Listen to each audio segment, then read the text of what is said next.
I can prevent this problem by deleting the structure files, the files that describe the villages, the mine shafts, and so on, and just letting them be regenerated. The problem is, every time you generate a town or a field of taint, and I'm not sure about the other structures, every single time they are different.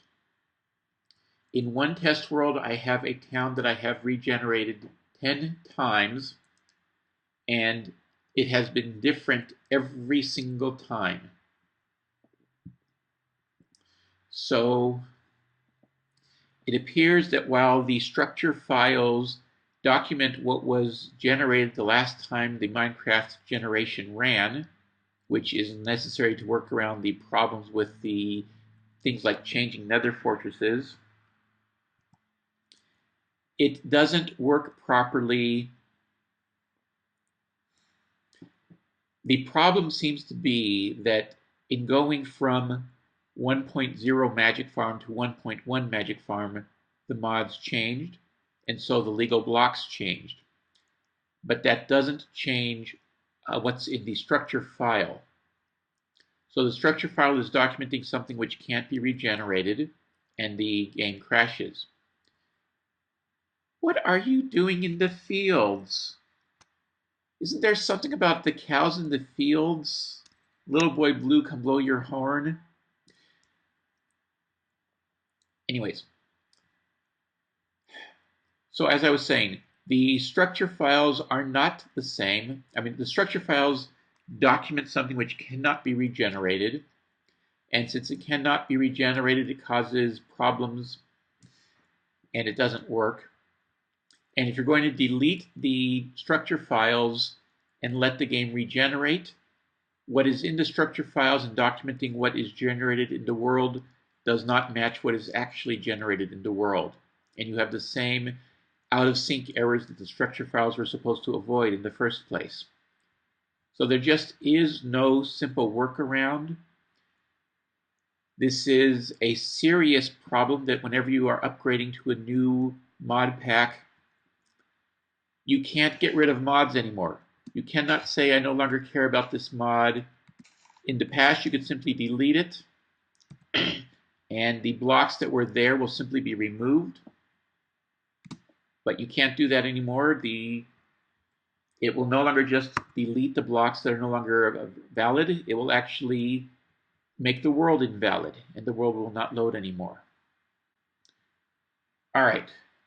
So, oh wow. So I'm looking at the log file, and COFH World and Gravestone have decided to retroactively generate features on a whole bunch of chunks. And just to let you know, they started this at okay, so 1425.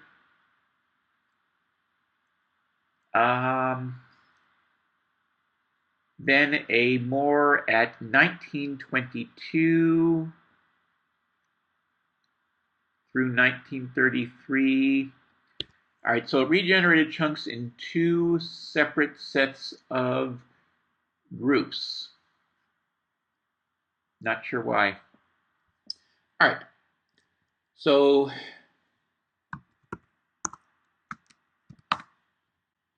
the point of today's episode, as I said, it won't be of interest to most people. The number one purpose is that I want to see what happens if I am standing still for 3 Minecraft days. I'm expecting to have really bad garbage collection when I do. And the other thing is I want to take a look at these recipes. These recipes are the only recipes that I was able to find that use a mixing bowl and nothing like cutting boards, juicers, nothing that requires metal or a furnace to make. So I'm going to take a look at these. I'm going to see if there's an alternative to butter or vinegar or cooking oil that don't require technology that you don't have at the start of a Magic Farm game. Note that this means that peas and celery, lemon and black pepper, or cows, broccoli, onion, and wood are the only things that are available. These two recipes are the only ones that are available at the beginning of the game with no tools or add-ons. This time, unlike last time, I've got plenty of free memory. There's nothing else big really running except Minecraft. So we're not going to have those issues that we had last time. And most of you will probably want to skip ahead to the end now. And for the rest of us, let's get over to the less interesting section. All right, so as I said, I'm going to look up some recipes. The first question is, how can we make butter? So with the time running, and oh yes, almost forgot. The sun should be seen setting right over here. So if I bring up my inventory and I go into recipe mode, so I can see the sun over here, and we're looking to see how can we make butter.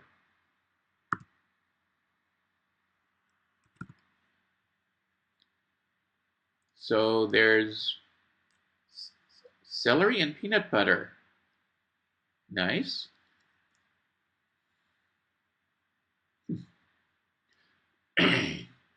All right, so the recipe for peanut butter is peanuts in the juicer. The recipe for butter is a saucepan and salt and either tofu or milk.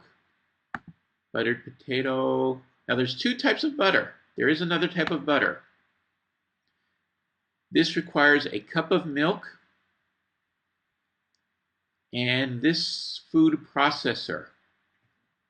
So it may be possible to make butter using the agriculture device. I have no idea what this block is.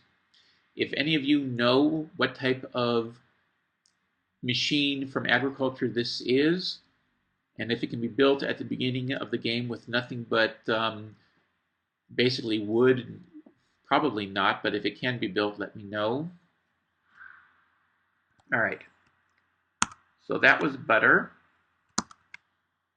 And that's used for baked potatoes and mashed potatoes. Next question is vinegar.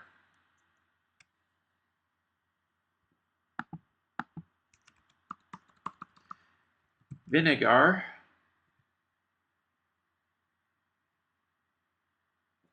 again, Pam's Harvest Crafts requires a metal pot. Agriculture requires no recipe. There is no recipe for the agriculture vinegar. All right, so the beet salad and the summer radish salad require metal pots. Cooking oil.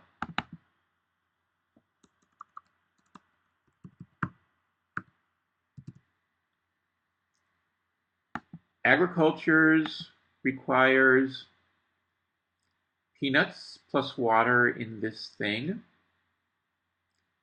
And Pam's Harvest Craft requires juicer and olives or sunflower seeds or walnuts. Walnut oil, sunflower oil, or olive oil. I'm surprised that you can't use peanut oil or other plant oil. I'm also surprised at olive oil. I thought that olive oil was not a cooking oil because it was too fragile when heated. I'm not a cook, so just letting you know that I'm apparently misinformed on cooking. Okay, so what else is there? We've checked out the cooking oil. Okay, agriculture's vinegar cannot be made. Well, actually not quite true. Agriculture's vinegar, the Recipe does not display. Butter and cooking oil from agriculture require a machine block, a cooking machine device that I don't know how to make.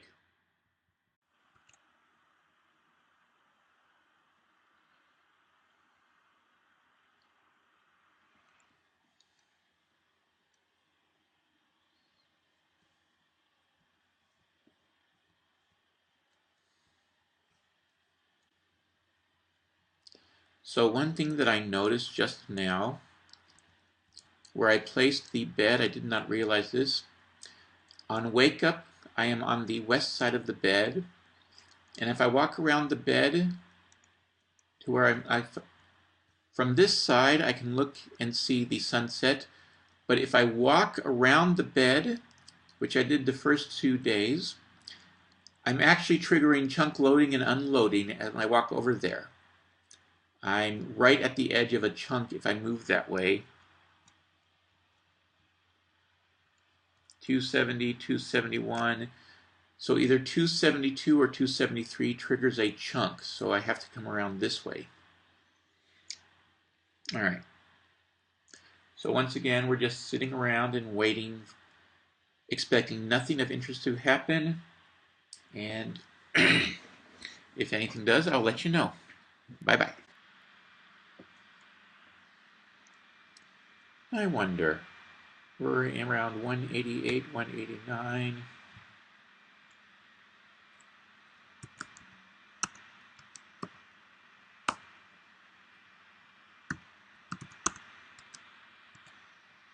From 150 up to so only about 40 or so hostile mobs are spawned.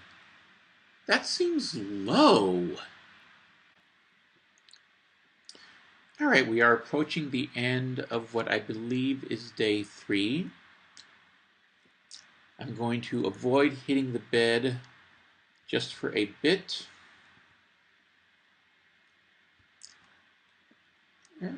What happened? Okay. I'm going to avoid hitting the bed just for a bit. I want to let the sun go down a bit before I do.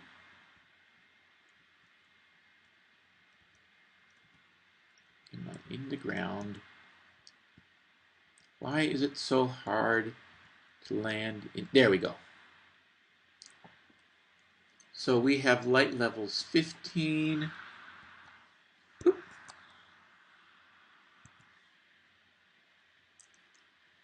14. Around the trees, we will see more monsters show up. 13, a little earlier. So the idea is that if I sleep at 9 or 8, there will be no monsters around, but I should see the entity count go up as monsters start appearing on the surface. 11.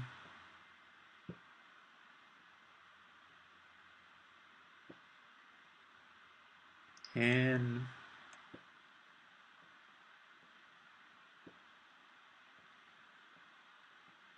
9.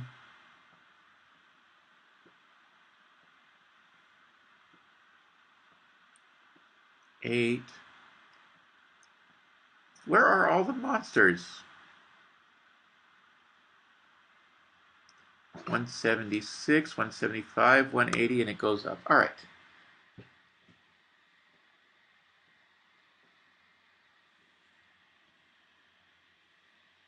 Making sure nobody spawned around us.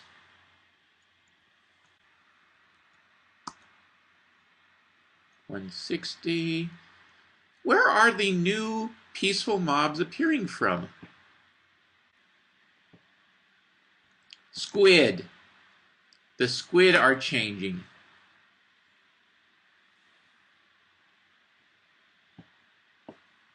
Peaceful squid are spawning and then despawning.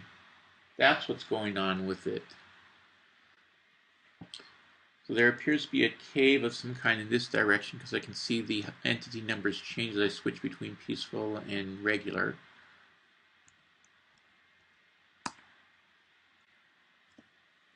So what I have been doing for the last several minutes is alternating the game between peaceful and normal. And the goal of that is simply to rapidly cycle the mobs. The theory is that what is changing when I'm standing still is that the mobs are spawning, dying off as they move out of range, being spawned, dying off, and so on. And I'm just trying to speed that up. The big reason that I want to speed that up is I bring this window on screen. We have used 356 megabytes out of 500 allocated. It's really not consuming this very much at all. We had 1251 collection, 1251.24, 1250.48, 1250.11. We're not having these minor collections very frequently, and we're not adding much memory. And that's with my cycling the mobs. 150. How low will it go before the squids multiply?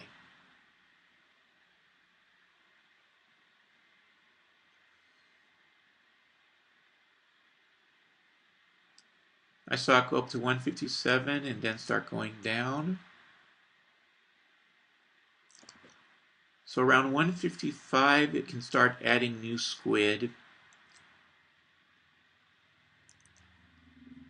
And at 150 it will forcibly add more squid. That seems to be where the squid line is.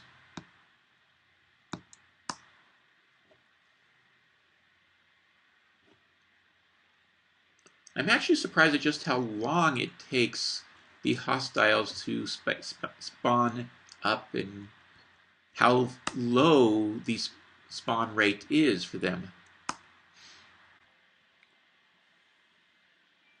Now, in theory, if I do not move at all, then all the mobs that wander, all the hostile mobs that wander away from me will die off, and the only ones that will stay around long term are those that are close enough to me that they won't despawn from distance.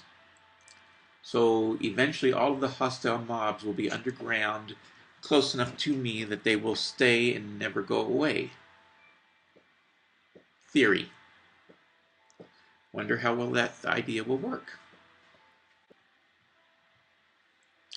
But it does seem like there's only about 30 hostile mobs in total, which seems extremely low.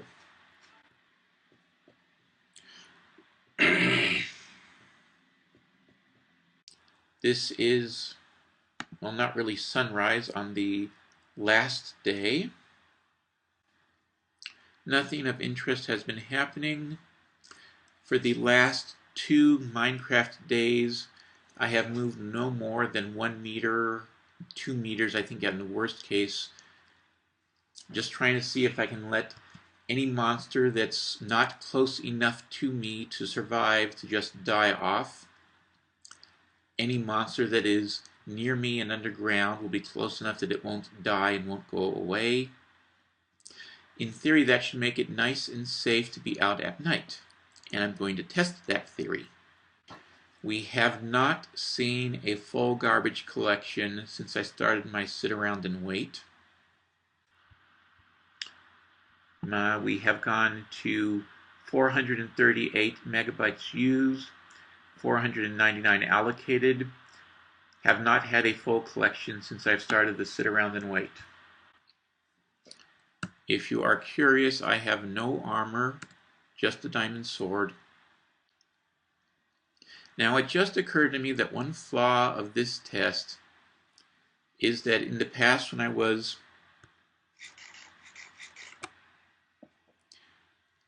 doing this and seeing all of the problems and issues, I was repeatedly going through the recipes and I was looking up new recipes and playing around with things like that. And so that was cycling objects and giving me more more fast collections and the occasional full collection while sitting around doing nothing. We haven't had any of that, so it will be interesting. I'm expecting almost all of the promotion that has happened to be mobs that have been killed off or died. So the first full collection is just expected to be a real large one. So the theory is that that first full collection, because it's going to have to actually remove a lot of stuff, will actually take a significant amount of time. Anvil, well, let me put it on camera. Maybe someone on there will recognize what this means. We had the chunk loader, compressed stream tools because the NBTs, doing a bunch of NBT file stuff, and then asking for hash maps.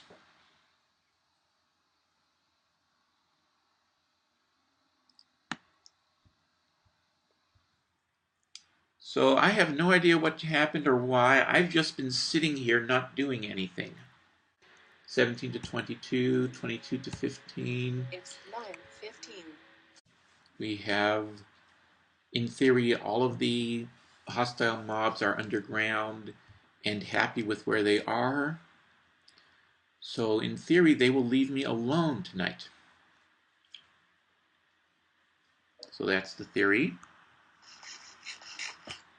I am now full, and I'm going to just stay outside at night and see if anybody even bothers me.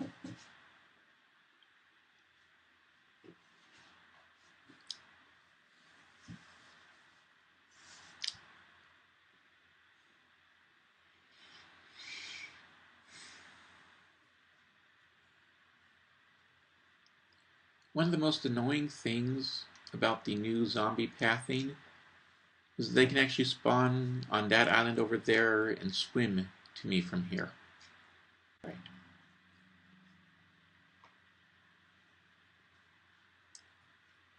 Let the fun begin.